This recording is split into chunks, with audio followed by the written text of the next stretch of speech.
বিশ্বজুড়ে তপ্ত আবহাওয়া।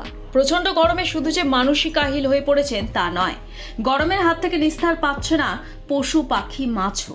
ভারতের রাজধানী দিল্লি সহ সমগ্র উত্তর ভারত গরমে পড়ছে।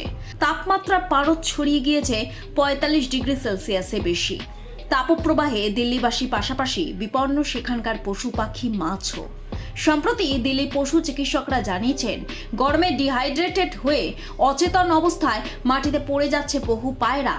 রাস্তার ধার থেকে উদ্ধার করা হচ্ছে এমন অনেক অসুস্থ চিল কাককে। মরক লেগেছে মাছেও। রোদের প্রচণ্ড তাপে বিভিন্ন জলাশয়ে জল খুব গরম হয়ে উঠছে। এরই জেরে বিভিন্ন জলাশয়ে মাছ মরে ভেসে উঠছে, এমন ছবিরও দেখা মিলছে। মারাত্মক তাপদাহে কুকুর বিড়ালদের শারীরিক অসুস্থতাও বেড়ে চলেছে। পিজিয়ন পক্স নামের রোগে অসুস্থ হচ্ছে সবচেয়ে বেশি পাখি। তাদের মধ্যে অধিকাংশ পায়রা হলেও রয়েছে কালো চিল ঈগলও। হিটস্ট্রোক, নিঃশ্বাস নিতে না পারায় অসুস্থ হয়ে পড়া বহু পাখিকে বাঁচানো সম্ভব হচ্ছে না। তাপপ্রবাহের কারণে বনে দাবানল বা চরম খরার পরিস্থিতি সৃষ্টি হচ্ছে। এর ফলে সমস্যায় পড়ছে ছোট স্তন্যপায়ী প্রাণী এবং সরীসৃপদের জীবন।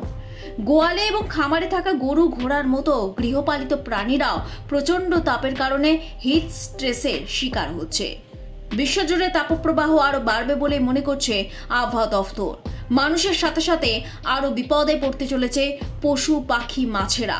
ব্যুরো রিপোর্ট, লটারি সংবাদ।